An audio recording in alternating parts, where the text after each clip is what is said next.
Halo dan selamat datang kembali. Hari ini kita mau bahas tuntas satu topik yang selalu hangat ya, pengasuhan anak.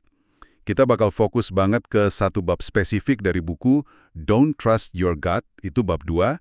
Judulnya aja udah bikin penasaran nih. Lokasi, lokasi, lokasi. Rahasia pengasuhan anak yang hebat. Betul, dan sumber kita kali ini menarik banget karena nggak cuma opini ya, tapi beneran ngolah big data. Data dari jutaan orang gitu buat jawab pertanyaan-pertanyaan dasar soal, ya gimana sih cara terbaik besarin anak? Pendekatannya sangat bukti gitu. Iya, dan klaimnya itu loh, lumayan bikin kaget. Buku ini bilang banyak hal-hal kecil yang tiap hari bikin orang tua cemas. Mungkin dampaknya nggak segede yang kita pikir, menurut data. Tapi ada satu keputusan besar yang seringnya malah kurang kita perhatiin. Dan ini justru dampaknya luar biasa ke masa depan anak. Ada hubungannya banget sama judul bab tadi, lokasi. Nah, yuk kita bedah lebih dalam. Oke deh, kita semua tahu lah ya. Jadi orang tua itu, ya ampun banyak tantangannya. Di buku ini disebut ada sekitar 1.750 keputusan sulit cuma di tahun pertama bayi aja. Gila ya. Haha, iya. Dan katanya sih nggak makin gampang. Usia 8 tahun malah dibilang paling berat katanya. Nah, di tengah itu semua kita kan dibanjirin nasihat tuh, yang seringnya, malah bikin bingung karena saling bertentangan. Bener banget. Kayak contoh soal nasihat tidur bayi yang dikutip di buku itu ya. Dari seorang ibu Avaneer. Dia frustrasi gitu. Satu buku bilang bedong yang kenceng, buku lain bilang jangan. Tidurin telentang, tapi jangan kelamaan juga. Iya, terus kasih empeng buat ngurangin risiko SIDs itu sindrom kematian bayi mendadak, tapi hati-hati nanti bingung puting. Aduh, pusing kan jadinya. Pusing banget.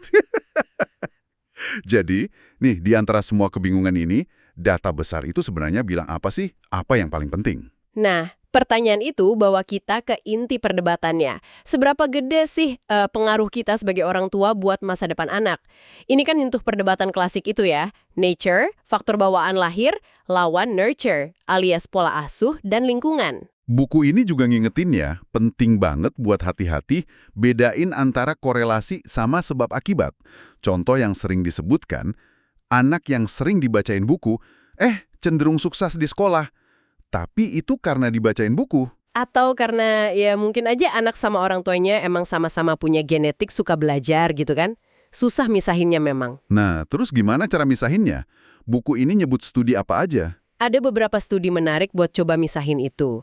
Misalnya studi anak kembar identik yang dipisah sejak lahir. Kayak kasus Jim Lewis dan Jim Springer itu, mereka mirip banget meskipun dibesarin di tempat beda. Ini nunjukin kuatnya faktor genetik, nature. Oke, itu satu. Ada lagi? Ada juga studi adopsi. Contohnya yang dilakukan ekonom Bruce Sacerdote. Dia neliti anak-anak Korea yang diadopsi keluarga Amerika. Nah, karena penempatannya itu lumayan acak, dia jadi bisa ngukur dampak lingkungan pengasuhan yang beda-beda itu, si nurture ini. Oh, itu pinter ya metodenya. Jadi bisa diisolasi gitu efek lingkungannya. Penasaran nih, hasilnya gimana? Seberapa besar sih lingkungan keluarga angkat itu ngubah nasib anak-anak ini? Hasilnya, Sacerdote ini cukup menarik ya. Dia nemuin kalau peningkatan lingkungan pengasuhan sebesar 1 standar deviasi, maksudnya lingkungannya itu secara statistik jauh lebih bagus dari rata-rata, itu cuma naikin pendapatan dewasa si anak sekitar 26%. 26%. Lumayan sih, tapi mungkin nggak sebesar yang kita kira ya.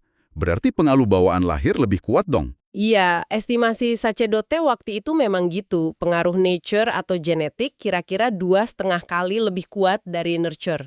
Lingkungan pengasuhan itu, kalau ukurannya pendapatan dewasa. Oke, jadi data awal kayak dari Sacerdote ini kesannya, ya, banyak detail pengasuhan harian itu dampaknya nggak gitu besar. Ini mungkin yang bikin ekonom Brian Kaplan dulu sekitar 2011 bilang, santai aja gitu ya, lighten up. Tapi tadi Anda bilang ada satu keputusan yang dampaknya luar biasa. Berarti ceritanya nggak berhenti di Sacerdote ini dong? Nah, tepat sekali. Ceritanya nggak berhenti di situ. Ini bagian pentingnya nih. Riset yang lebih baru, terutama yang pakai data super gede setelah 2011, mulai nunjukin ada faktor yang mungkin kelewat di analisis sebelumnya, yaitu kekuatan lingkungan tempat anak dibesarkan. Nah, disinilah risetnya Raj Chetty dan timnya masuk. Racetti. Pernah dengar namanya? dia yang pakai data pajak anonim dari jutaan keluarga itu kan.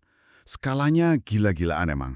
Terus gimana dia bisa ngukur dampak lingkungan secara terpisah gitu? Metodenya cerdik banget sih. Gampangnya gini, mereka bandingin kakak adik di keluarga yang pindah rumah pas anak-anaknya masih kecil. Logikanya, kan kakak adik punya orang tua sama, potensi genetik rata-rata sama. Kalau keluarga pindah dari lingkungan A ke lingkungan B yang lebih baik, anak yang lebih lama tinggal di B harusnya hasilnya lebih baik pas dewasa. Misalnya pendapatannya. Oh, jadi dibandingin gitu ya lama tinggalnya di lingkungan yang beda. Masuk akal sih. Terus hasilnya gimana? Beneran ngaruh tuh lingkungan setelah faktor lain dikontrol. Ngaruh banget, signifikan malah.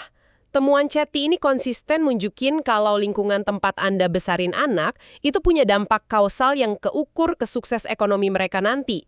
Contohnya nih, tumbuh di kota metropolitan terbaik di AS, mereka nyebutnya supermetros, kayak Seattle atau Minneapolis, itu bisa naikin pendapatan dewasa anak rata-rata sampai 12% dibanding tumbuh di tempat biasa aja. Wow, 12%. Itu gede loh cuma dari faktor lokasi doang. Dan itu cuma perbandingan antar kota besar. Nggak cuma itu. Yang lebih bikin kaget lagi, perbedaan dampak ini juga gede banget di dalam satu kota yang sama. Bahkan antar lingkungan yang deketan banget, sampai level sensus tract, itu kayak blok perumahan gitulah, bisa beda banget peluang hidup buat anak-anak yang tumbuh di sana. Ada petanya tuh, Opportunity Atlas, bisa dilihat visualnya. Ini jadi menarik kalau kita sambungin lagi ke sacerdote tadi ya. Kalau efek total pengasuhan, termasuk milih lokasi, itu sekitar 26% naikin pendapatan. Terus Chetty nunjukin kalau pindah ke lingkungan bagus aja bisa kasih dorongan 12% atau lebih. Wah, ini kayaknya beneran ya, pilihan lokasi itu komponen yang gede banget dari efek pengasuhan secara keseluruhan. Tepat. Perhitungan kasar di buku ini ngestimasi kalau milih lingkungan yang tepat itu bisa nyumbang sekitar 25% atau malah lebih dari total efek pengasuhan yang ditemuin sacerdote. Ini bener-bener ngubah cara pandang loh. Keputusan di mana Anda tinggal pas besarin anak itu bukan lagi detail kecil, tapi mungkin salah satu alat pengasuhan paling kuat yang kita punya. Oke. Ini bener-bener geser fokus nih. Pertanyaan selanjutnya, jelas dong, emang apa sih di dalam lingkungan itu yang bikin dia ngaruh banget? Sekolahnya? Ekonominya? Fasilitasnya? Nah ini dia mungkin temuan Cherry yang paling bikin wow dan paling penting dari bab ini. Ternyata faktor yang paling konsisten jadi prediktor paling kuat buat sukses anak itu bukan kualitas sekolahnya langsung atau tingkat pendapatan rata-rata di situ. Faktor kuncinya adalah keberadaan panutan dewasa, adult role models, yang positif di lingkungan tersebut. Tunggu, jadi bukan sekolah bagus atau lingkungan kaya, tapi orang-orang dewasa di sekitar situ. Itu beda banget sama yang biasanya kita pikirin pas milih tempat tinggal buat anak. Bisa dijelasin lagi nggak? Bisa banget. Contohnya konkret kok. Di studi soal siapa sih yang jadi penemu di Amerika, Chetty nemuin anak perempuan yang tumbuh di lingkungan yang banyak penemu wanita dewasa. Ternyata kemungkinan dia jadi penemu juga lebih gede secara signifikan. Uniknya, ini spesifik gender. Kalau ada penemu pria, nggak ngaruh ke anak perempuan. Ini nunjukin kekuatan ngelihat orang kayak saya bisa sukses di bidang itu. Wah, itu contoh kuat banget ya. Ada lagi nggak? Ada lagi yang dampaknya gede banget, ini soal anak laki-laki kulit hitam. Studi Chetty nunjukin salah satu faktor terbesar yang memprediksi mereka bisa naik kelas ekonomi, itu adalah kehadiran ayah kulit hitam di lingkungan mereka. Yang luar biasa, dampak positif ini tetap ada loh bahkan buat anak laki-laki kulit hitam yang tumbuh tanpa ayah kandung di rumahnya sendiri. Asalkan, ya itu tadi, mereka tinggal di lingkungan yang banyak figur ayah kulit hitam lain hadir dan kelihatan di komunitas. Itu keren banget sih. Jadi kehadiran panutan di komunitas itu bisa nular efek positifnya ya, nggak terbatas di rumah sendiri. Kenapa sih panutan di lingkungan ini bisa sekuat itu pengaruhnya menurut buku ini? Buku ini spekulasinya ada beberapa alasan sih. Mungkin ya, anak-anak apalagi remaja kan kadang agak suka melawan atau skeptis sama nasihat langsung ortu. Tapi mereka mungkin lebih gampang niru atau terinspirasi sama orang dewasa lain di komunitas, tetangga, pelatih, pemilik toko, profesional yang mereka kagumi atau lihat sebagai contoh sukses yang nyata. Jadi kayak ngasih contoh langsung gitu ya? Iya, panutan ini ngasih inspirasi, nunjukin jalan yang mungkin bisa ditempuh, dan nanemin keyakinan kayak, oh, orang dari latar belakang kayak gue, dari lingkungan sini, ternyata bisa loh capai itu. Oke. Ini semua benar-benar mencerahkan dan agak, ya, ngubah cara pandang soal pengasuhan ya. Nah, sekarang Kita tarik ke implikasi praktisnya nih buat Anda yang dengerin.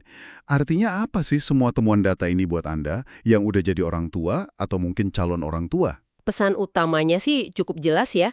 Data ini kayaknya ngeranin kita buat kalibrasi ulang, fokus energi pengasuhan kita.